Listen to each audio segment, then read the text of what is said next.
Yo soy el doctor Juan Engelmayer, soy médico neumonólogo del Hospital de Clínicas de la Universidad de Buenos Aires. Hoy nos acompaña acá el doctor Adrián Gasser, que es médico radiólogo, va a ser moderador junto conmigo, médico radiólogo de diagnóstico médico. La doctora Beatriz Gil, que es médica neumonóloga de Tucumán y es la actual coordinadora de la sección de intersticio de la Asociación Argentina de Medicina Respiratoria.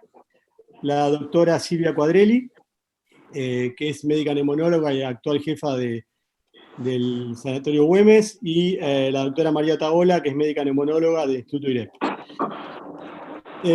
Muchas gracias a todos por estar conectados acá. Tenemos en este momento, a través de Zoom, casi 40 conectados y acabamos de iniciar la transmisión en vivo. Y tenemos ahora también a través de nuestro canal de YouTube. Tenemos también unos cuantos conectados, ya les voy a decir exactamente cuántos. Es un gusto para mí presentar a nuestra amiga, la doctora Claudia Valenzuela, que es una neumonóloga argentina que ha emigrado a España, a Madrid, ya hace unos cuantos años, y es una reconocida neumonóloga española, referente en España y en Europa, particularmente en el área de las fibrosis pulmonares, de las enfermedades intersticiales del pulmón, que es un poco el área al cual nos dedicamos todos nosotros. Y también nos acompaña, al cual le agradecemos estar conectado, el profesor Bessan Cotán, de Lyon, Francia, que es una de las principales referencias mundiales en fibrosis pulmonar, que bueno, es la pareja de Claudia, además. Bueno, Claudia, hola, buenas noches, y un gusto tenerte con nosotros. Buenas noches, muchas gracias por la invitación. Viniendo de Betty, una colega y amiga tucumana, no podía decir que no. Es una oportunidad para ver a mi gente, aunque sea de forma online, porque incluso en Europa nos estamos viendo todos de forma online más que presencial, como bien sabéis. Y estoy encantada de estar aquí, porque yo sé que somos un grupo cada vez más globalizado que nos dedicamos a las enfermedades intersticiales, y a raíz de esta pandemia hay muchas dudas que se han generado y muchas cuestiones que quizás atañen a nuestros pacientes con enfermedades intersticiales, especialmente con fibrosis pulmonar, y que entre todos quizás podamos ver cómo responder a esas preguntas. Quizás es un poco pronto, pero bueno, podremos ver lo que hay, ¿no? Entonces, si me permitís, voy a compartir una pequeña presentación. Bueno, para justamente situarnos un poco. Tenemos una agenda en la cual la primera media hora, los primeros 40 minutos, vamos a hablar de la pandemia de COVID-19, que tan fuerte ha golpeado a varias áreas de Europa, particularmente a España y a Italia. Y Claudia nos va primero a contar un poco la situación del actual de COVID en España, la situación del personal de salud, y luego nos va a contar algunas cositas más de su experiencia personal. No sé si ya tenés listo para empezar. Sí. Perfecto. Sí, es un poco para situarnos. Ya me habían pedido también desde la Sociedad Portuguesa un poco abordar este tema de enfermedades intersticiales y fibrosis pulmonar idiopática y COVID. Realmente hay muy poca información, pero bueno, para situarnos, ¿qué es lo que ha ocurrido en España, el país donde estoy hace bastante tiempo? Pues si veis, hay 215, a día de 29 de abril, 215.216 casos confirmados. De esos casos confirmados, tenemos a día de hoy 114.478 recuperados, pero han fallecido 24.824 personas. O sea que las cifras son escalofriantes. Todavía seguimos teniendo diariamente 1.175 nuevos casos confirmados por PCR, y donde estoy viviendo en Madrid es una de las comunidades más golpeadas, la mayor de España, la primera, luego está Cataluña. Si veis aquí, con 61.829 casos. sea que el número de casos es escalofriante. Aquí es para que veáis un poco la situación que hemos vivido desde que se inició todo esto, desde marzo hasta el 28 de abril.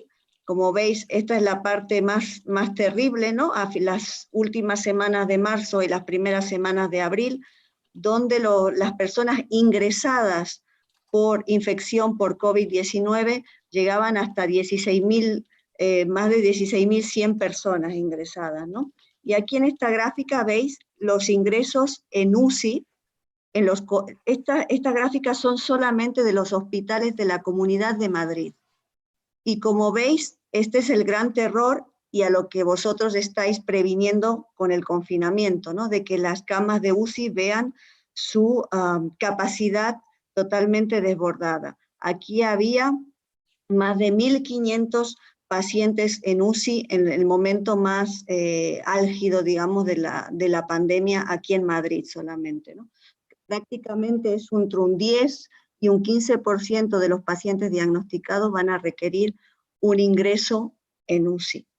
Aquí tenéis en estas gráficas lo que está en azul y en celeste son los casos que ingresaron y se van incorporando los casos aunque sean de sospecha pero con PCR negativa, y luego tenéis en naranja la ocupación y los ingresos en UCI, y en gris tenéis los muertos acumulados a lo largo de marzo y abril. Entonces, la verdad que estas cifras son impresionantes y creo que han dado vuelta un poco por todo el mundo y estabais al tanto de lo que pasaba. Un poco más de lo mismo, ¿no? Los ingresos hospitalarios, los ingresos en UCI y el número de muertes acumuladas. Entonces, imaginaros en esta situación. Vosotros conocéis Madrid porque muchos habéis venido y os acordáis que el año pasado estábamos en el Congreso RS, ¿no? El Congreso Europeo de Respiratorio en Madrid, que se hizo en el IFEMA. Si miráis y os recordamos estas imágenes tan bonitas, era toda la sala de exposición donde estaban pues todos los patrocinadores o con los que trabajamos habitualmente, de la industria farmacéutica, y mirad en lo que se tuvo que adaptar a raíz de este número impresionante de casos que tuvimos en Madrid. La verdad que son imágenes muy conmovedoras, muy dolorosas, donde se ve que ahí donde estábamos el año pasado, pues se hizo el hospital más grande, ¿no?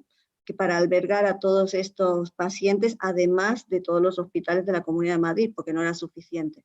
Mirad el tamaño, cómo habían adaptado, cómo en un plazo muy corto de tiempo los militares aquí en España habían logrado armar este hospital, y por supuesto no solo neumólogos porque no había suficiente, pero todos los médicos, cualquiera sea su especialidad, tuvieron que dedicarse y aprender rápidamente cómo tratar a estos pacientes.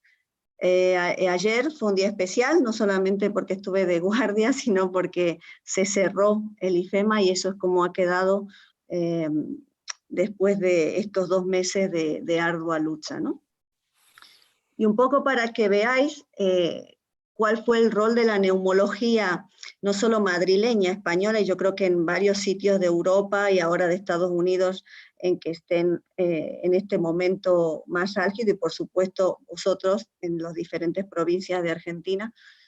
El rol de la neumología y cómo se ha ido adaptando a las diferentes necesidades. Nos hemos tenido que transformar en médicos de cuidados intensivos. Nuestras famosas unidades de cuidados intermedios, que sabéis que en algunos hospitales de Madrid está desarrollada, pues se tuvieron que desarrollar en prácticamente todos. Este es mi hospital, donde además de la unidad de cuidados intensivos, que no daba abasto para recibir pacientes, tuvimos que adaptar lo que es la reanimación, suspendiendo todas las cirugías programadas para dejar paso a los pacientes, aquellos que con una insuficiencia respiratoria aguda y un síndrome de distrés respiratorio necesitaban asistencia ventilatoria, pero además tuvimos que ventilar a esos pacientes con otro tipo de dispositivos de presión positiva, dispositivos de alto flujo, y se adaptaron muchas camas o muchas zonas del hospital, como el hospital de día o la CMA que le llamamos nosotros, o incluso unidades que estaban ya formadas como la unidad de ictus, que tenían camas con monitor, adaptarla a esos requerimientos en ese momento, ¿no? Esta soy yo, aunque no me veis aquí, porque claro, no se ve nada, cuando preguntabais un poquito cómo nos protegíamos, ¿no? Estas son las fotos bonitas, podemos decir, con todo el equipo de protección que hay que tener, pero desgraciadamente al inicio de la pandemia no era la realidad.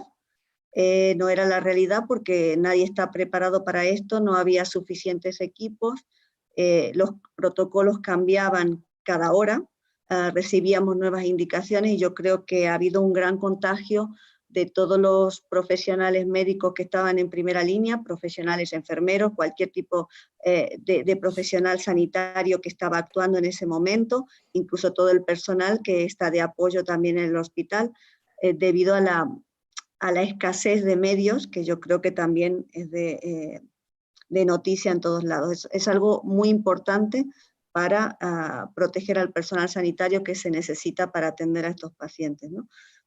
Para que veáis cómo es una de estas unidades y bueno, esta es la parte donde hemos podido coger la foto, en la parte más calma, ¿no? Pero realmente se vivieron momentos de muchísima angustia.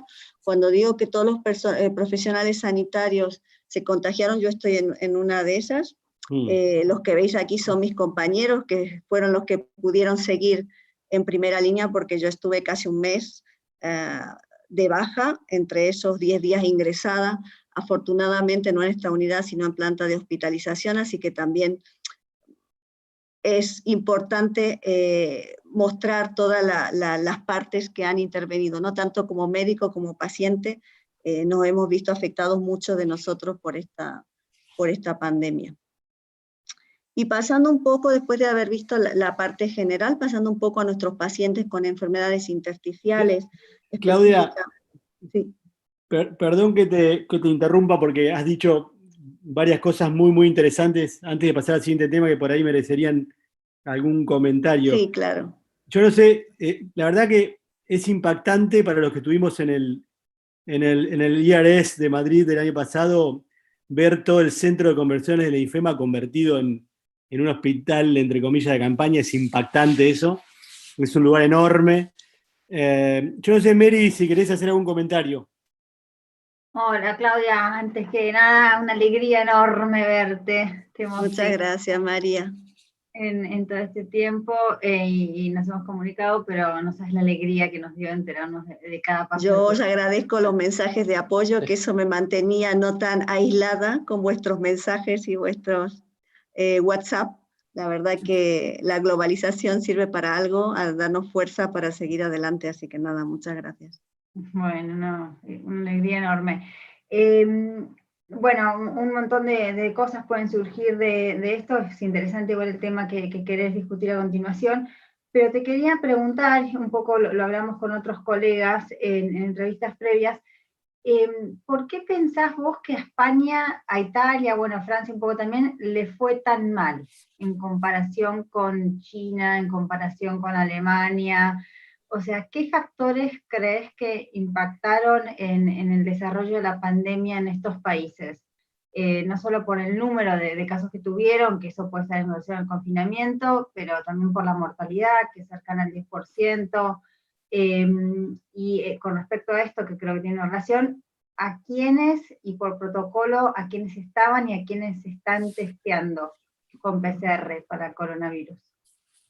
Yo creo que hay varios factores. Primero, me gustaría más comparar los países europeos, porque es verdad que de China tenemos los datos que tenemos, ¿no? A veces no sabemos si tenemos todos los datos que deberíamos tener o no, pero en general yo creo que comparando los países europeos, Italia y España se parecen muchísimo.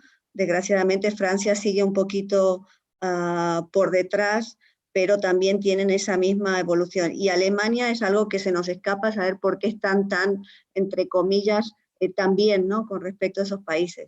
Yo creo que nadie está preparado, pero que quizás hemos tomado medidas a nivel gubernamental, quizás algo retrasadas. Yo recuerdo que al inicio, cuando estábamos en la primera semana de marzo, esto ya se conocía en China desde finales de diciembre, el 31 de diciembre, y creo que al principio nuestra propia manera de ser creíamos que no iba a llegar o que no iba a pasar. Se han cerrado tarde las vías de acceso o las fronteras, incluso con países que estaban en ese momento teniendo grandes problemas como Italia. El confinamiento vino bastante tarde, al día 13 de marzo, con lo cual ya había 2 semanas en que se habían realizado una serie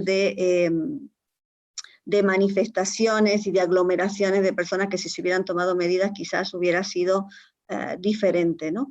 ¿Por qué Alemania está igual de bien? Podemos hacer varias hipótesis, desde la hipótesis genética o desde la hipótesis de nuestra propia cultura mediterránea, diferente a los alemanes que quizás tienen menos contacto entre personas, ¿no? Menos contacto físico como solemos tener en España o en Italia, pero la verdad que no hay una explicación muy clara. Lo que sí sé es que creo que se han tomado medidas tarde, y el claro ejemplo es comparando España con Argentina. Argentina a día de hoy tiene muchísimo menos casos en los mismos periodos en que nosotros teníamos mucho más, y yo creo que al aprender rápidamente de lo que estaba pasando aquí, se tomaron medidas muy buenas y muy tempranas.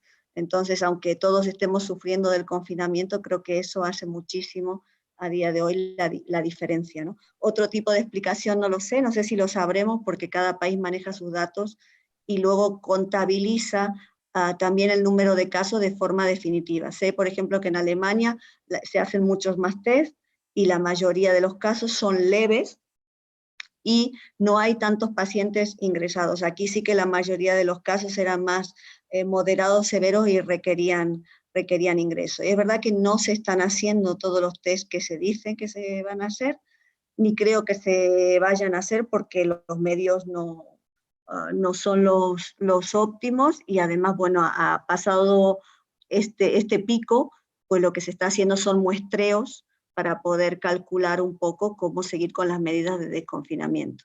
Pero realmente yo creo que hay más casos de los que estamos viendo ahora. Bueno, muchas gracias, Claudia. Quiero, ahora vamos a seguir adelante para meternos un poquito con el tema de nuestros pacientes con fibrosis pulmonar. Quiero contarte y contarles a todos que tenemos más de 100 personas en este momento siguiéndonos entre el canal de YouTube de FUNEF y Zoom. Y hay muchos colegas, amigos y personas de Tucumán, tucumanas, que te mandan en este momento, Claudia, afectuosos saludos, que después, si tenemos tiempo, iremos leyendo. Pero queremos agradecerles a todos y especialmente a la gente de Tucumán. Betty, no sé si querés hacer algún comentario breve o después seguimos y después haces algún comentario. Seguimos, sí. seguimos, bueno, así aprovechamos a Clau. Bárbaro. Bueno, Claudia, adelante. Entonces, tenemos muchos pacientes también conectados con fibrosis pulmonar, así que esta parte es especialmente para los pacientes. Le vamos a preguntar sobre cuál es el potencial impacto del COVID sobre la fibrosis pulmonar, qué es lo que sabemos en España. Claudia es también actualmente la coordinadora del grupo de intersticio de España, de la CEPAR. Entonces, ella está trabajando en este tema también. Claudia, adelante. Pues la verdad que siempre cuando nos dedicamos a algo estamos atentos de cuidar a nuestros pacientes, ¿no? y de ocuparnos de ellos. Y las preguntas que nos hacíamos entre todos cuando hablábamos era si nuestros pacientes con enfermedades intersticiales, concretamente con fibrosis pulmonar, o incluso aquellos con enfermedades fibrosantes que no sean fibrosis pulmonar, tenían más predisposición o no para contraer la infección. Todos sabemos que siempre se ha dicho que esta infección afectaba a personas mayores y a personas con patologías previas, y ahí nuestros pacientes tenían una patología pulmonar previa. También queríamos saber si es que algún paciente se infectaba por el COVID-19 y va a tener un peor pronóstico que otro tipo de patologías pulmonares crónicas. También qué hacer o cómo manejar a los pacientes que estaban con tratamiento antifibrótico. Había dudas, esto sí que se puede esclarecer de forma muy concreta, ¿no? Y también otra duda muy importante era cómo manejar a los pacientes que tenían tratamiento inmunosupresor o quizás aquellos de reciente diagnóstico a los que había que comenzar un tratamiento inmunosupresor. Y una de las cuestiones que ahora va teniendo cada vez más, donde va habiendo cada vez más inquietud, es si tras la infección iban a quedar de alguna manera secuelas fibróticas pulmonares o fibrosis pulmonar, que eso es lo que no sabemos, ¿no? Pero acordaros de los números que veíamos de los pacientes en Madrid, la cantidad de afectados, y sin embargo nosotros en el grupo de intersticiales de Madrid, que se llama Neumo Madrid, hicimos una encuesta preliminar, porque imaginaros que trabajar en el mes de marzo y abril intentando hacer algo de investigación, ya sea clínica o básica, era imposible, es imposible todavía por la situación. Pues hablando entre nosotros y pasando algunas encuestas, vimos que realmente los que habíamos tenido pacientes con fibrosis pulmonar ingresados o con alguna enfermedad intersticial, pues eran muy pocos. Habíamos visto que había en total 14 pacientes, 10 con fibrosis pulmonar idiopática y 3 con otras enfermedades que no eran fibrosis pulmonar idiopática, una neumonía intersticial no específica, una neumonía intersticial descamativa y una enfermedad intersticial asociada a artritis reumatoide. De los pacientes con fibrosis pulmonar idiopática, 10 estaban con tratamiento antifibrótico, todos. 8 se tuvieron que hospitalizar y 2 estuvieron en casa con síntomas menores. 2 se fueron a casa y desgraciadamente el resto falleció en el hospital.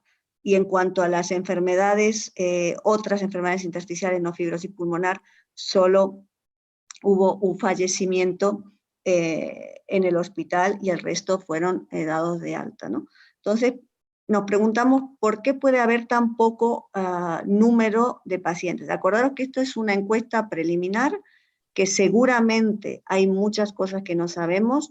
En un primer momento las consultas, en un primer momento no, y hasta ahora, desde el inicio de la pandemia, hasta ahora las consultas externas se suspendieron, con lo cual solo podemos tener datos de pacientes que acudieron al hospital. Y entonces, pensando, podemos decir por qué estos pacientes son tan pocos. Quizás porque saben protegerse, ¿no? Como cualquier paciente con enfermedad crónica, se quedaron en casa, mantenieron la distancia social, si tenían que salir, pues usaban su mascarilla, como estaban acostumbrados muchas veces cuando iban al hospital. También es importante el rol de las unidades multidisciplinares. Acordaros que tienen, al menos en España, tienen que ir a buscar la medicación a farmacia. Entonces, al haber una unidad multidisciplinar, la enfermera que tiene su consulta o cualquier otra persona, el farmacéutico que se ocupa, les mandaba la medicación a casa y también les monitorizaba por vía telefónica para ver cómo estaban. Y otros más osados con algunas hipótesis decían a lo mejor el tratamiento antifibrótico o incluso, ¿no? Algunos decían el tratamiento inmunosupresor puede tener un rol protector para que no contraigan la enfermedad. No creo que estas preguntas sean fáciles de contestar a día de hoy, son solo hipótesis, porque no hay suficientes datos, ¿no? Para saberlo. Si veis, incluso cuando comenzó la pandemia, a finales de marzo ya había una guía de la British Thoracic Society, donde intentaba ayudar a todos los que hacemos enfermedades intersticiales para decir cómo manejar a estos pacientes a lo largo de la pandemia, ¿no? Las visitas, como ya os digo, en las consultas externas estaban completamente suspendidas de forma presencial y se hacían generalmente por teléfono, ¿no? Se hacían cuando podíamos dedicarnos a eso, pero la mayoría del mes de marzo no se pudieron ni siquiera hacer. Los pacientes con fibrosis pulmonar idiopática que estaban con tratamiento antifibrótico, desde luego, ni nintedanib ni pirfenidona mostraron que pudieran tener, tomando el tratamiento, algún riesgo más de contraer la enfermedad, más que otro paciente con cualquier enfermedad crónica, ¿no? Y también estos pacientes, si tenían que ser hospitalizados, se decía que el tratamiento tenían que mantenerlo mientras se pudiera, pero que si en algún momento no lo podían tomar, dependiendo si el paciente está en la unidad de cuidados intensivos o lo que sea, pues se podía suspender, como hemos hecho en otras veces, que se suspende temporalmente y se reinicia. Aquí tenéis, por ejemplo, un caso de un paciente, aprovechando también que está Adrián, ¿no? Que es radiólogo, me corrige si me equivoco en alguna cosa radiológica, Adrián. Este es un paciente de mi consulta de 78 años, que curiosamente cuando yo estaba con síntomas nos llamamos por teléfono. Me dijo, doctora, ha comenzado con fiebre y mi hermana ha sido diagnosticada de COVID. Yo la vi el 6 de marzo, estuve con ella. Y bueno, me encuentro de momento bien, pero por las dudas le aviso, luego a los 2 días ya tenía fiebre, en fin, y esta es una radiografía que tenía él en marzo de 2017, porque no solemos hacer muchas radiografías en los pacientes, alguna de control. Esta era su radiografía con el diagnóstico ya de fibrosis pulmonar desde el año 2015, y luego me avisa su mujer que ingresó en una clínica privada porque no había sitio en los hospitales o en el hospital donde le seguíamos, y esto es lo que vemos ahora, ¿no? Entonces, Adrián, no sé si quieres describirlo un poco para que sea más, yo creo que se ve claramente, ¿no? Se ve claramente, sí, la presencia de opacidades consolidativas, parcheadas, bilaterales. La del lado derecho es un poco, ocupa más el campo pulmonar medio, ¿no? Ahí de esa zona media, y el del lado izquierdo más basal. Sobre las imágenes previas de su fibrosis, que tenía más comprometido, parece ser el lado derecho por la placa, ¿no? Entonces, la verdad que este señor tenía también como comorbilidades una hipertensión y un osteosarcoma de la pierna derecha. Realmente cuando ingresó me comuniqué con su neumólogo de la clínica donde había ingresado, y realmente, pues bueno, desgraciadamente falleció y no dio tiempo ni siquiera a recibir ningún tipo de los tratamientos, que ya sabéis que tampoco hay ningún tratamiento específico, pero de los que se usaban por protocolo en ese momento, ¿no? Aquí tenéis otro caso clínico de un compañero de otro hospital, del Hospital de Linares, con un paciente de 72 años que fue también a urgencias. Mirad las pruebas que tenía previamente a acudir, ¿no? Estaba bastante severo, una FVC del 48%, una DLSO del 30%, en tratamiento con OFEP, y estos son los gases con lo que ingresa, pero eran con su oxígeno, y presentaba lo típico que presentan estos pacientes: linfopenia, aumento del dedímero, aumento del fibrinógeno, la PCR hace aumento de reactantes, y le hicieron un escáner para descartar una embolia de pulmón. Aquí no tenemos el escáner previo, pero bueno, si lo quieres describir, Adrián, ves lo que hay sobreimpuesto sobre las lesiones fibróticas, ¿no? Sí, creería que bueno, tiene las lesiones de panalización, bronquiectasias por tracción, hay distorsión de la arquitectura, y hay unas opacidades en vidrios merilados peribroncovasculares, sobre todo en el lóbulo inferior izquierdo, ahí, eso es lo que está señalando, y un poquito también en la periferia del lóbulo inferior derecho. Que bueno, ahí en el lóbulo superior izquierdo, lo que estaba señalando, también hay vidrios merilados. En estos pacientes me imagino que debe ser sumamente difícil, si uno no tiene estudios anteriores, saber realmente qué está pasando en ese momento, ¿no? O sea, lo que quiero que veáis un poco aquí, luego lo veremos en los protocolos que tenemos, es que ante tal demanda de paciente, y diferente a lo que vais a ver en los estudios chinos, aquí solo se hacía escáner, y solo al menos en Madrid, si había una sospecha o un empeoramiento del paciente, es decir, una sospecha de tromboembolismo pulmonar o un empeoramiento de su estado clínico, de su hipoxemia, pero realmente la mayoría tienen radiografía de tórax, con lo cual eso para el seguimiento pues va a ser también algo a tener en cuenta. Este paciente lo hospitalizaron, en ese momento usábamos hidroxicloroquina, acitromicina. El protocolo cambió, primero eran más días y ahora son de 5 días, y este paciente recibió corticoides.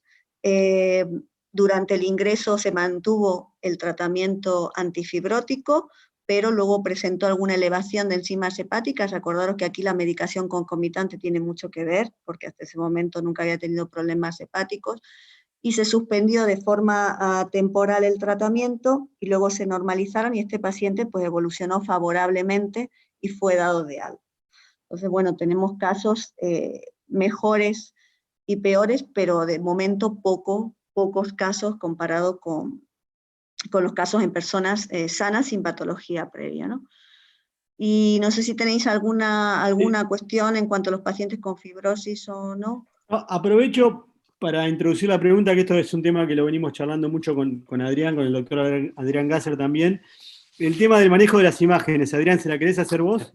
Sí, bueno, era uno de los puntos de la agenda. ¿Cómo manejaban ustedes el tema de las imágenes? ¿En qué casos, digamos, en el manejo inicial de un paciente con COVID, sea un paciente oligosintomático o sin factores de riesgo, ¿no? ¿Cómo usaban ustedes, digamos, las imágenes? Si le hacían placas de tórax, ¿cuándo usaban la tomografía?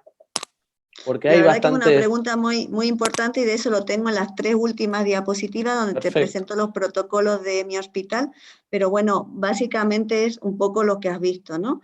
Lo que habéis visto es que al inicio, cuando el paciente llega a urgencias, tenemos radiografía de tórax, incluso en algún momento pues los radiólogos se tuvieron que multiplicar para informarlas, pero incluso ya se informaba como radiografía de tórax compatible con COVID. Es decir, cuando ya empezamos a ver cuáles eran las alteraciones radiológicas más frecuentes que encontramos, ya directamente era como esta radiografía es compatible con infección por COVID, ni siquiera, aunque la serología esté, la PCR sea negativa, pues y la alta sospecha, pues hay otras cosas a poner en funcionamiento para poder llegar al diagnóstico, ¿no? Los escáneres son menores que las radiografías y eso también nos va a influir para el seguimiento. Pero luego, si queréis, os explico más el esquema en las próximas diapositivas, Adrián. Perfecto. Sería interesante, sí. Una pequeña acotación. Le quería pedir a la doctora Quadrelli a ver si quiere comentar algo, hacer alguna reflexión o preguntar algo. No, le quería preguntar, Claudia, vos comentaste recién un tema que para todos es de mucha dificultad la decisión, que es qué hacer con los pacientes que están con tratamiento inmunosupresor o que tienen una enfermedad que requiere iniciar ahora tratamiento inmunosupresor. En general, ¿qué conducta están adoptando? Mire, la verdad que sobre todo da más miedo a la hora de iniciar el tratamiento inmunosupresor que aquellos que ya están con tratamiento inmunosupresor. Yo creo que una de las razones por la que no vemos muchos pacientes con enfermedad intersticial, sobre todo aquellos con tratamiento inmunosupresor, te voy a contar 2 anécdotas, Silvia, es que estos pacientes están acostumbrados a protegerse más que el resto, ¿no? Porque ya de entrada le decimos que el tratamiento inmunosupresor, pues les explicamos en lenguaje corriente, pues baja las defensas, cuáles son las medidas preventivas que tiene que tener en cuanto a infecciones, y al saber de este virus, pues tomaron muchas más medidas, ¿no? Pero mira, acá hay un ejemplo en esta diapositiva, una de las enfermedades raras que es la linfangioliomyomatosis, que ya sabéis que muchas de las pacientes pueden estar en tratamiento con rapamicina.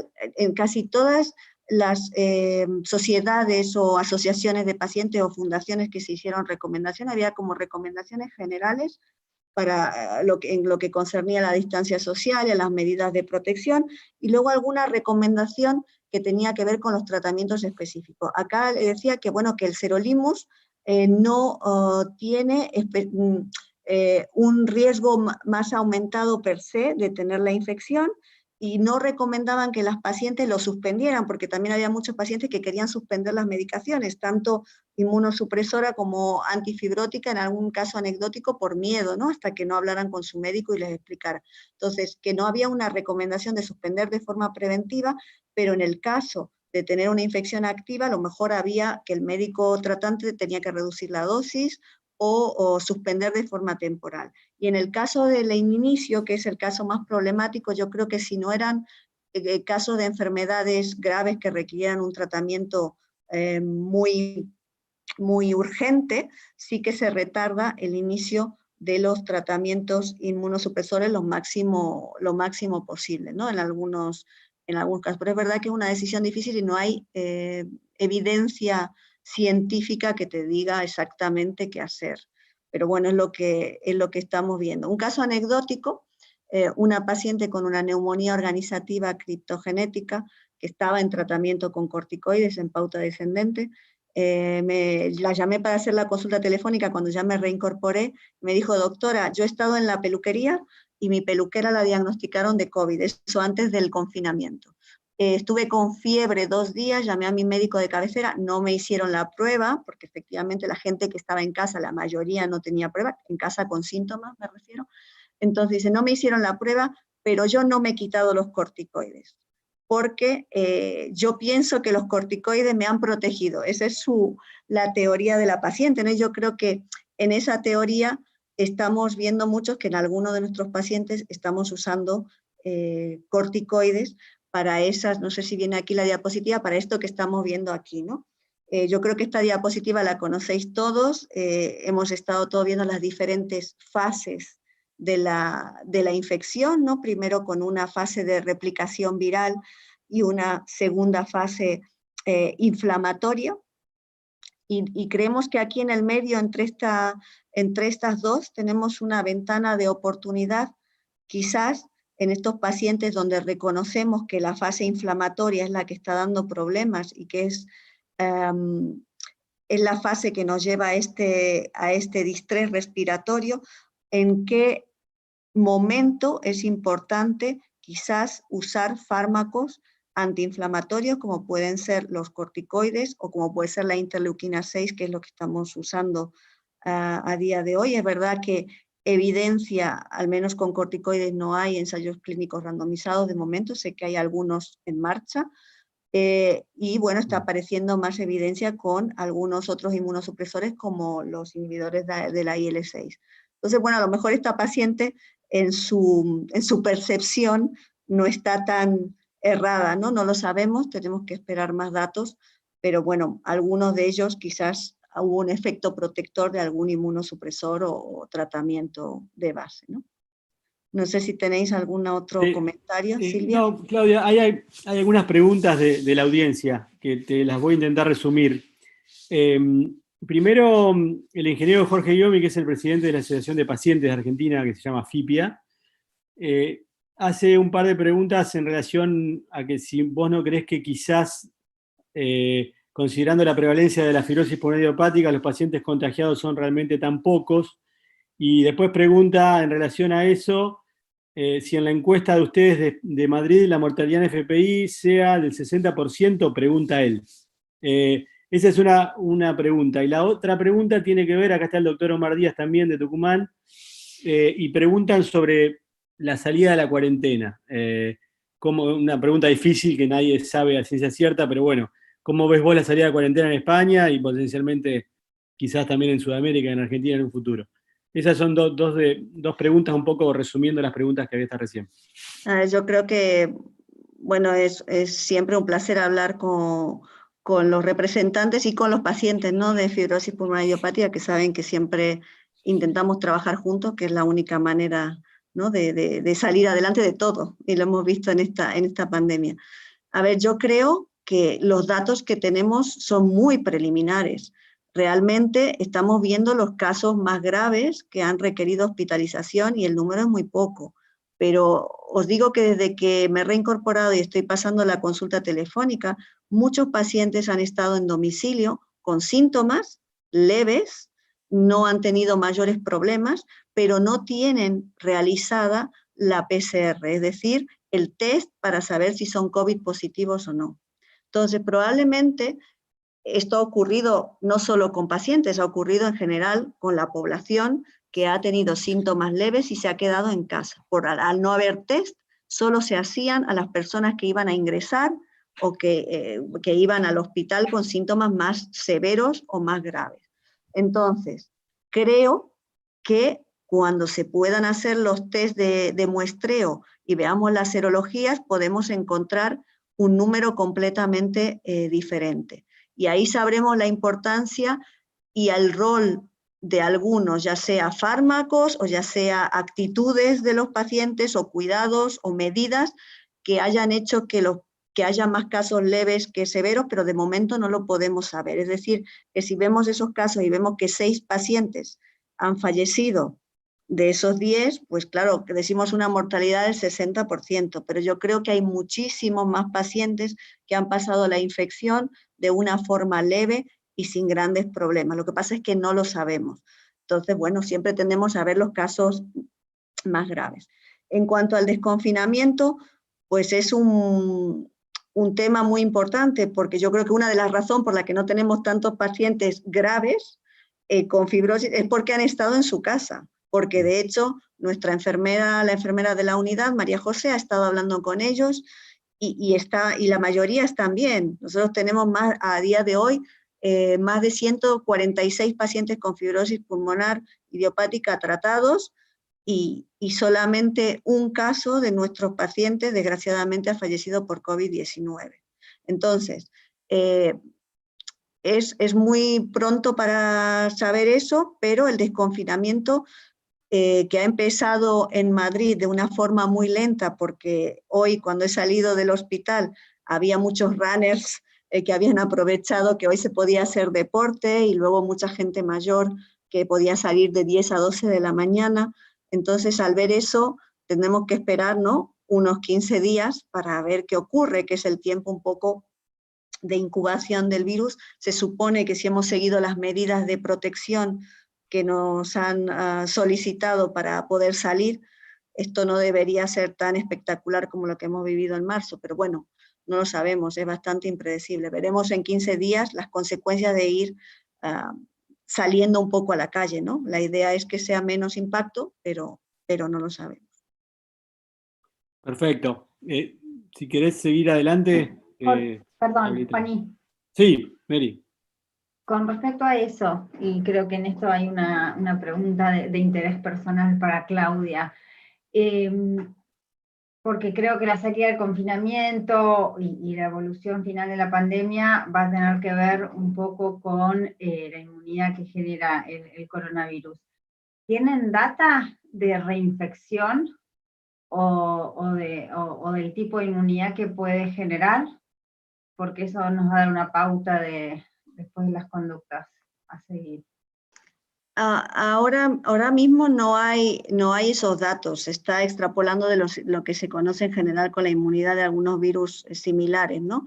Se creen que podía dejar una inmunidad de hasta al mínimo 6 meses o 12 meses como otro virus, pero realmente datos concretos no hay. Yo espero que no nos volvamos a reinfectar, porque si no sería muy desagradable volver a pasar por lo mismo, pero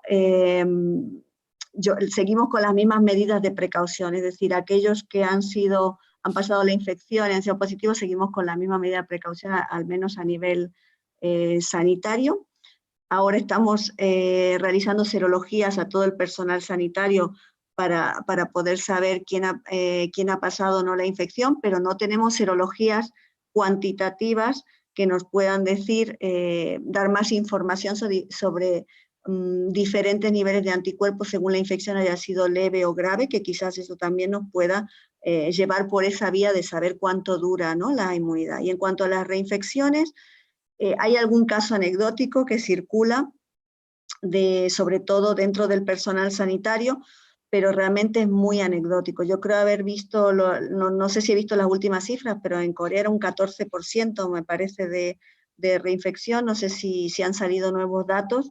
El problema es, otra vez, cómo se hacen los test y cuándo se hacen los test. Es decir, si alguna persona ha sido diagnosticada de posible infección por COVID y luego se hace un test y sigue dando positivo o no tenía el primero, pues hay que ver cómo se interpretan esos test, ¿no? Sobre todo en aquellas personas que no tenían un primer test, se diagnosticaron de posible infección por COVID y luego hacen un test y dan positivo. Es complicado saber si son realmente reinfecciones o es que todavía no se ha resuelto, porque a veces hay una prueba negativa que puede ser falsa negativa y a la tercera sales positivo otra vez, entonces todavía no se sabe muy bien el porcentaje. Yo espero que sea menor del 14%. Bueno, perfecto. Vamos entonces a seguir adelante.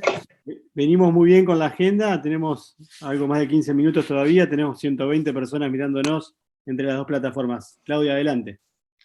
Pues un último punto que yo creo que es importante para los que hacemos enfermedades intersticiales es que en este momento todo lo que ingresaba entre marzo y abril con lo que conocemos con el síndrome de distrés respiratorio, ¿no?, con neumonías bilaterales muy graves, pues a veces es muy difícil distinguir entre lo que conocíamos nosotros como neumonía intersticial aguda, ¿no?, el debut de alguna enfermedad intersticial, quizás asociada pues, a una conectivopatía, a una miopatía, o incluso una neumonía intersticial aguda, o una exacerbación de fibrosis no conocida, ¿no? Eso es muy complicado.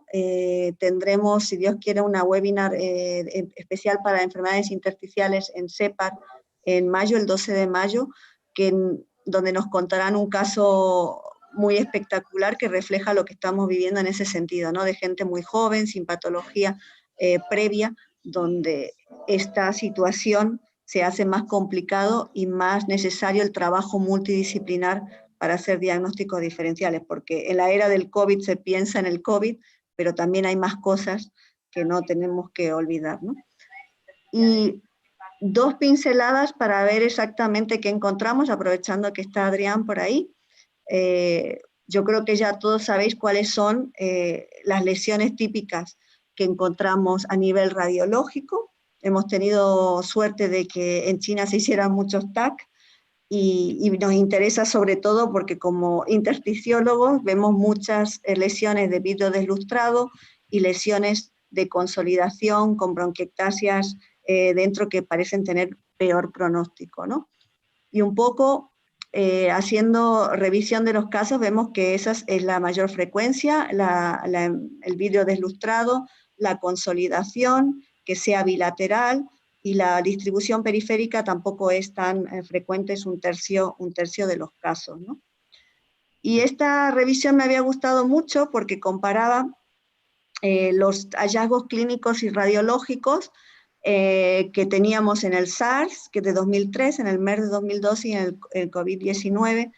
Y es verdad que, para que veáis cómo esto va cambiando con el tiempo, aquí en esto, aparte de contar pues la fiebre, las mialgias, la cefalea y la tos, que en alguna era productiva, otra seca, veis que aquí decía diarrea, que el SARS y el MERS tenían diarrea y el COVID-19 no. Pues bueno, luego se va sabiendo que sí que tiene afectación gastrointestinal, y la diarrea también es un síntoma ahora considerado típico con otros síntomas de la infección por COVID-19, ¿no? Y en cuanto a la radiología, pues un poco lo mismo, son bastante parecidos. No olvidarse que la radiografía de tórax puede ser normal entre un 15 y un 20% de los pacientes, y la mayoría de las veces pues tenemos vidrio deslustrado y consolidaciones. Este es un caso muy cortito, vamos por solo la radiología para que veáis de los hallazgos que teníamos nosotros a nivel radiológico.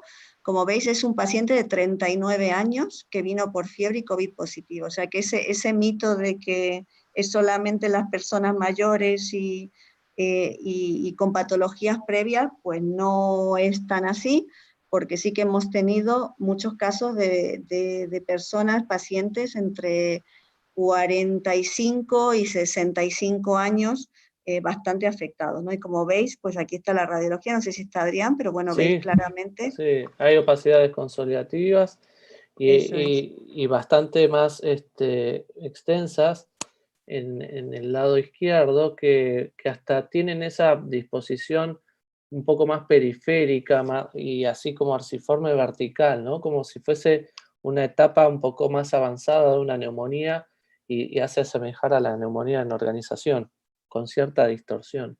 Y entonces cuando llegaban a urgencias, fiebre, independiente, pues ya era ahí formada así, ¿no? Y este es el escáner de este paciente, que se hizo, como decimos, para descartar un TEP, porque al ser tan joven, pues me imagino que en urgencia habrán pensado, al verlo afectado, pues eso también, pero vamos, se ve clarísimo que tiene, ¿no?, esos vidrios deslustrados y en alguna zona un poquito más consolidado, ¿no? Eso, Claudia, para también nosotros aprender, ¿recordás más o menos cuánto hacía del inicio de los síntomas de este paciente?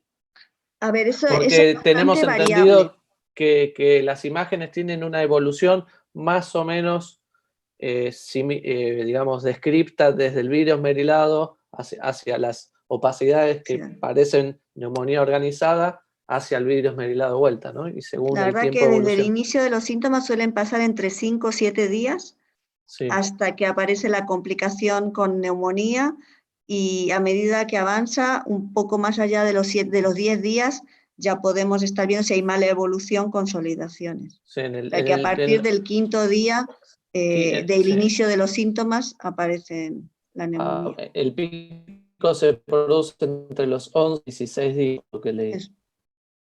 Perfecto. Bueno. Esto es un estudio porque, claro, luego de ver todo eso, lo que pensamos es cómo van a quedar estos pacientes, ¿no? Lo normal es que se resuelva, lo normal con otros casos como la neumonía por la gripe A o como neumonía por SARS, el MERS un poco menos. Y entonces esto es un estudio que encontré en 2004 a propósito del SARS, donde curiosamente decían, dividían a los pacientes haciéndole TAC en el periodo agudo durante el ingreso hospitalario para ver cómo evolucionaban, lo que tú estabas diciendo un poco, esas imágenes radiológicas. Y aquí veis que había apenas 29 pacientes, que 12 tenían escáneres al inicio, no todo el mundo, y luego el resto se hicieron al menos a los 2 días de la hospitalización.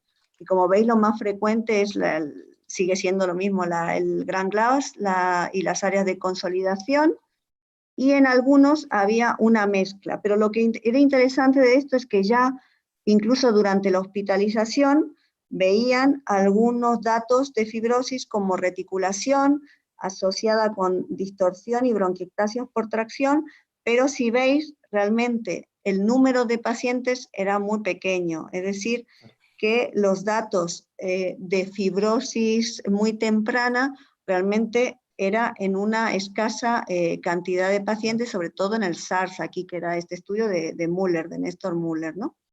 Entonces, en base a eso, es que ahora nos estamos preguntando qué va a pasar con estos pacientes, es que van a tener secuelas fibróticas o no, y las preguntas son, por ejemplo, ¿qué paciente creemos que puede tener esas secuelas? Quizás aquellos pacientes con una afectación pulmonar severa, aquellos que han necesitado ingreso en UCI o ingreso en alguna de nuestras unidades de cuidados intermedios, que han requerido ventilación con presión positiva o con alto flujo, o quizás aquellos también que han ingresado en el hospital y no han tenido, gracias a Dios, que ingresar en unidades más avanzadas y que han tenido neumonía bilateral, pero que a lo mejor han tenido una insuficiencia respiratoria que les ha hecho irse con oxígeno a casa, ¿no? Entonces, si identificamos estos pacientes para seguir, luego, ¿cómo los tenemos que seguir? ¿Cuándo tenemos que hacer el primer seguimiento? ¿Cuándo el segundo? ¿Qué pruebas tenemos que usar? ¿Cuál es el rol de las pruebas funcionales?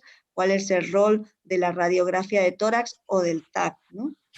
Que era un poco lo que veíamos. O sea, son más preguntas que intentamos ir respondiendo. Mira, este es el protocolo que te había dicho, Adrián, de las radiólogas de tórax del hospital, de mi hospital, del Hospital de la Princesa, que son hacemos el mismo equipo multidisciplinar, la doctora Caballero, la doctora Hernández y la doctora Olivera. Y esto es lo que se hizo un poco tanto para el diagnóstico como para el seguimiento, ¿no? Basado básicamente en la radiología simple de tórax.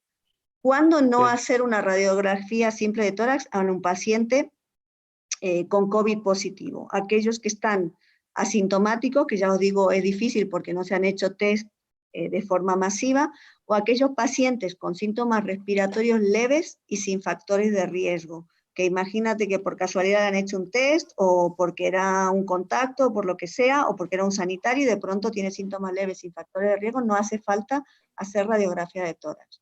¿Cuándo hacer una radiografía de tórax? Cuando el paciente tiene una sintomatología respiratoria significativa, ¿no? Aguda o subaguda, dependiendo de los días, con o sin fiebre, que muchas veces hay pacientes sin fiebre que requieren hacer esa prueba. Lógicamente tenemos que ocultarle, no tenemos que olvidarnos de ocultarle, porque cuando me oculté fue que fui al hospital y escuché los crepitantes. Eso es un shock, escuchar crepitantes en tu propio pulmón es un shock, pero bueno, es lo que no hay que olvidarse de hacer. Y tenga o no tenga factores de riesgo el paciente, es decir, si viene una persona joven, habéis visto el chico de 39 años, pues igual, Si tiene factores de riesgo, ¿cuáles son? Pues las enfermedades tanto pulmonares como cardiológicas, crónicas, los pacientes inmunosuprimidos, ¿no? En cuanto al TAC de tórax, en lo que es el diagnóstico es un poco más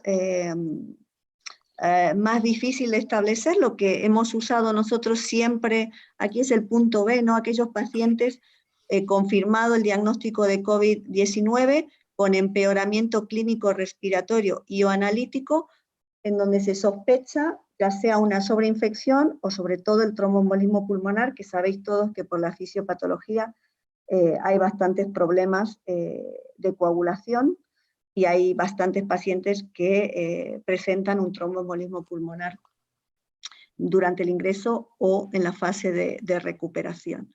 Luego aquí también hay en el grupo que pertenece aquí a esta A, hay pacientes con alta sospecha clínica y con criterios quizás de ingreso, pero que la PCR fue negativa. Ya ahora que hemos incorporado PCR, serología, es un poco diferente, ¿no? Pero hay algunos que tienen una sospecha clínica por tener unas analíticas muy alteradas típicas de lo que encontramos en la infección por COVID, y que sin embargo la PCR y la serología son negativas, y una radiografía de tórax que no es sospechosa, pues en esos casos también se hace un TAC.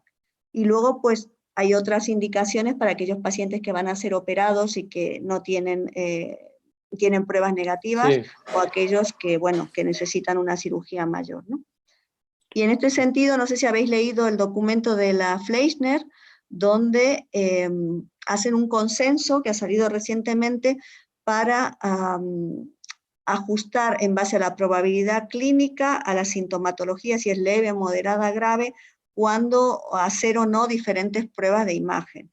Y en este caso, para el TAC de tórax, seguimos con la misma indicación que estamos usando para pacientes con empeoramiento clínico o hipoxemia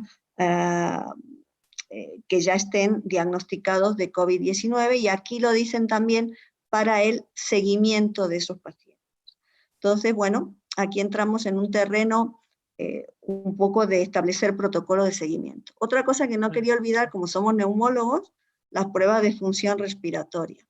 Nosotros hemos hecho una primera experiencia con la primera consulta post-COVID, que le llamamos el miércoles pasado, y sí que hemos visto que los pacientes presentan una disminución de la difusión y una disminución de la fuerza muscular medida por PIM y PEM, ¿no? Pero bueno, eso no creo que sea una gran novedad después de haber visto el tiempo de ingreso que llevan estos pacientes y cómo estaban los pulmones tanto en la radiología que acabamos de ver, ¿no?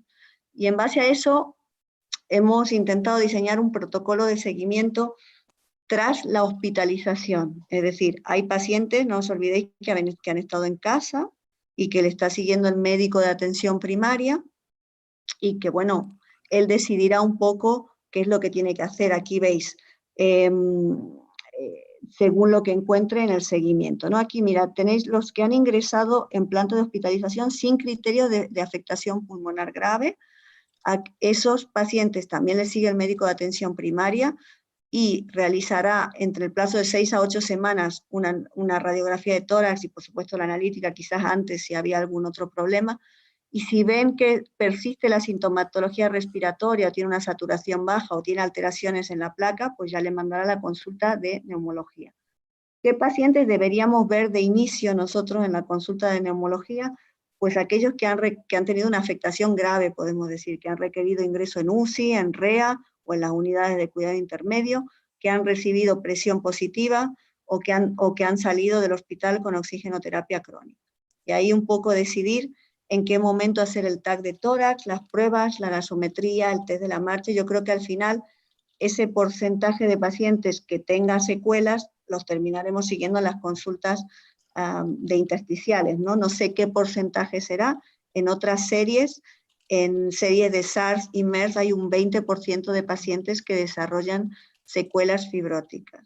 Pero también no hay que olvidar que secuelas fibróticas no significa enfermedad pulmonar intersticial difusa o enfermedad progresiva. Entonces tendremos que estar atentos con todas estas pruebas. Si queréis, luego podemos discutir el algoritmo, y yo así quería terminar mostrando una foto de mi servicio, que son los verdaderos luchadores que han podido estar mucho más tiempo en primera línea. Nos veis cansados, con canas, porque no hay peluquería, pero bueno, yo creo que son ellos a los que les tengo que agradecer que esté también aquí hablando hoy, ¿no? Que me cuidaron mucho durante el ingreso. Y podemos discutir lo que queráis, cuando queráis. Bueno, la verdad, Claudia, excelente presentación, magnífica, muy clara, completísima. Muchas gracias. En tiempo. Hay un montón de preguntas de todo tipo que lamentablemente por ahí después hay varias que las podemos contestar después, si no, no van a entrar ahora en el vivo, una cuestión de tiempo. Si podemos resumir, y le pido a Adrián y a Mary por ahí que me ayuden, pero se pueden resumir las preguntas esenciales en lo siguiente. Mucha gente quiere saber cuál es el tratamiento inicial del paciente con COVID. ¿Sí? Alguno preguntaba si sigue usando hidroxicloroquina, sí o no y demás. Mucha gente pregunta, bueno, por vos, por tu situación, Claudia, ¿cómo estás? ¿Cómo te sentís? Sabemos que te recuperaste bien, pero bueno, hay preocupación y gente evidentemente que te conoce y te quiere de muchos años también. Había alguna pregunta más, Adrián y Mary, no sé si un poco eso, ¿no? Sobre todo eran eso, de protocolos de tratamiento, tanto en pacientes internados y el uso de corticoides, y también en pacientes domiciliarios, digamos. Si tienen protocolo de tratamiento. Y ya que está, podemos por ahí aprovechar, solo si puede y quiere, que el doctor Cotán nos cuente sobre la experiencia en Francia. Si están utilizando protocolos de tratamiento distintos en Francia, que también están en plena pandemia. Pues os contesto y a ver si el doctor Cotán está ahí todavía. Los protocolos realmente ha sido tal caos, claro que tenemos, y los tenéis vosotros porque se le han mandado a Betty, a Silvia. Se han ido actualizando incluso en los primeros días, cada hora o cada 2 horas. Entonces, básicamente, aunque la evidencia es muy poca, la evidencia científica, con ensayos clínicos randomizados hay muy pocos. Lo que salía, al tener, imaginaros, en mi hospital había 700 pacientes ingresados en un momento, en situaciones muy críticas, los protocolos decían que podíamos usar hidroxicloroquina más acitromicina más ceftriaxona. Estamos hablando de pacientes hospitalizados con tratamientos que estaban enfocados en disminuir la replicación viral, y en cuanto a antivirales, en un inicio se usó asociado a todo eso el Caletra, lopinavir, ritonavir, pero luego de que salieron los estudios publicados ya no se utiliza más. Al inicio esa pauta de hidroxicloroquina, una dosis de carga y luego una dosis de mantenimiento de 200 cada 12 y acitromicina, se usaba más días, ahora la pauta es de 5 días, nada más.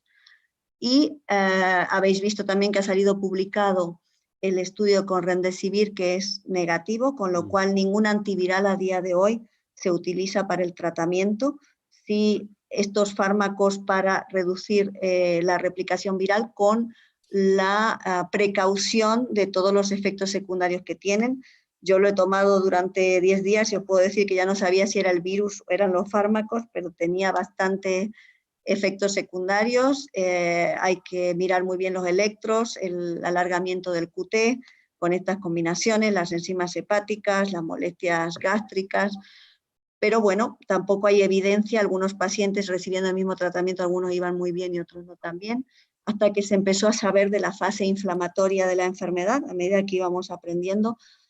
Ahora en muchos pacientes, y de nuevo sin evidencia de estudios randomizados ni controlados, sino intentando comprender la fisiopatología e intentando actuar en esas fases, pues están usando corticoides en algunos de los pacientes más graves, con neumonías más graves, y también se está usando, lógicamente, previa determinación de IL-6, cuando se ha visto que estaba aumentada en esa fase inflamatoria y cuando había rasgos inflamatorios, aunque no tuviéramos la posibilidad de medir la IL-6 con PCR aumentada y con reactantes aumentados, inhibidores de la IL-6, concretamente tocilizumab en los pacientes más graves, una primera administración y probablemente una segunda si vemos que no ha sido completamente efectiva la primera vez, y con eso sí que los resultados que ha habido,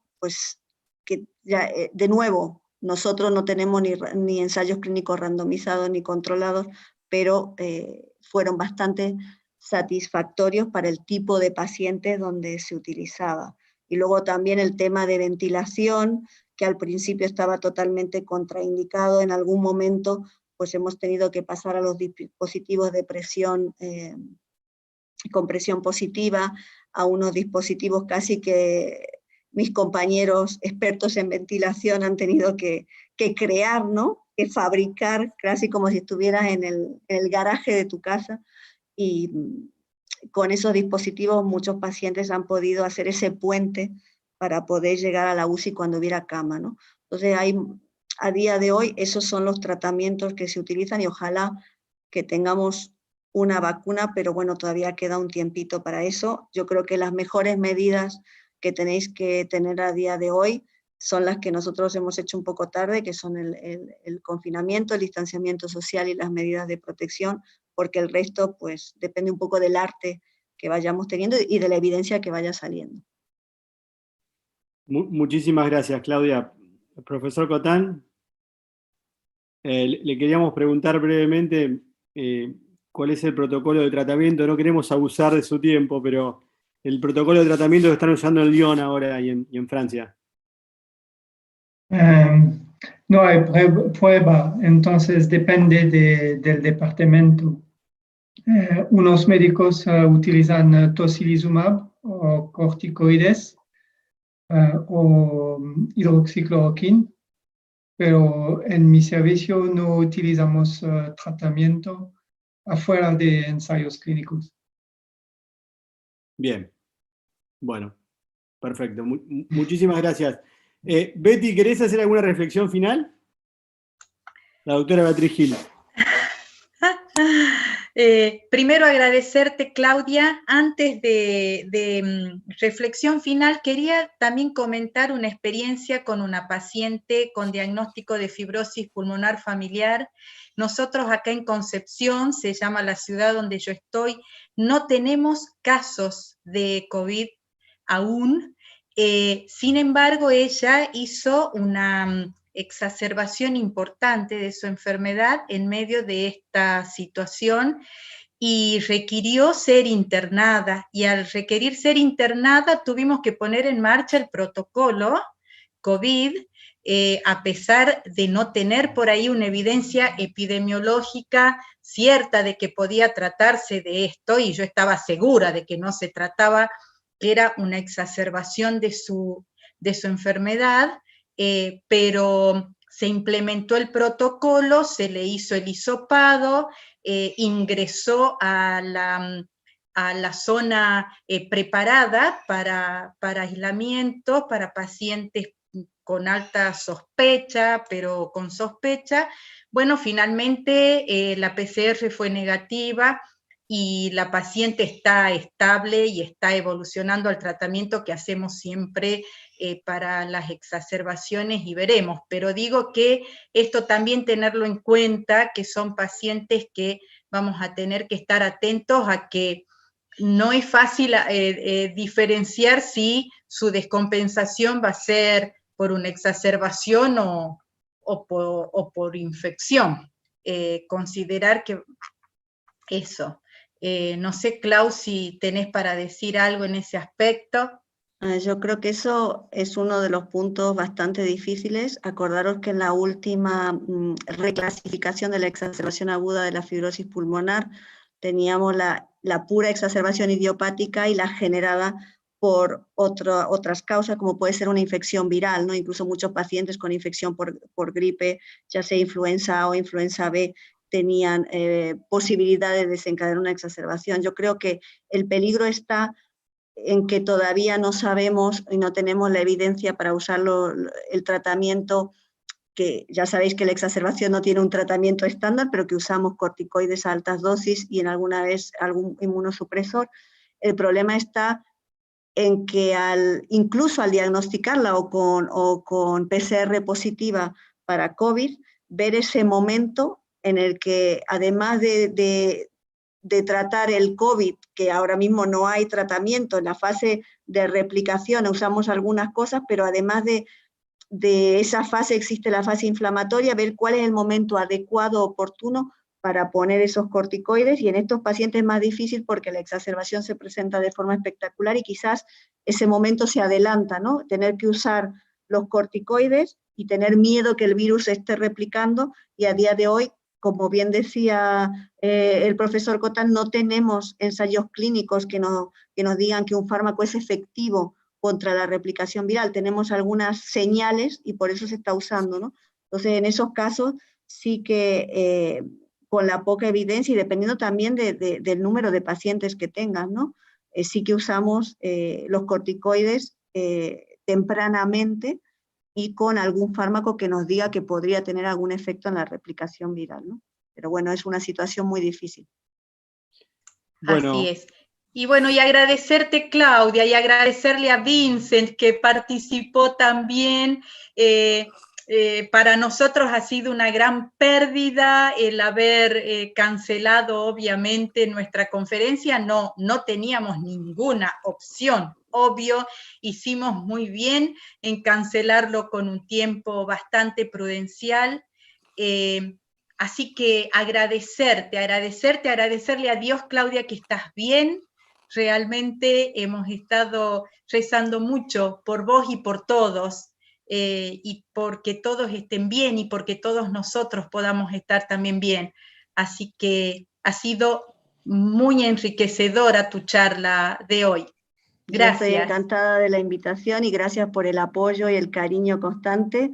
Y nada, en cuanto pueda, voy a ir a veros, y si no venís vosotros para aquí, ojalá que pronto nos podamos reencontrar, y si no, mientras tanto, está esta nueva tecnología que nos acerca siempre.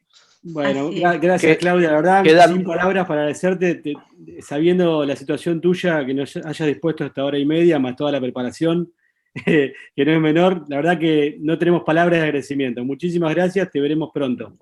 Cuídate, por favor. Cuidaros mucho. Muchas gracias, Claudia. Gracias, Mary, Adrián, Betty, Silvia, la doctora Cuadrilla, ¿alguna cosa más para agregar?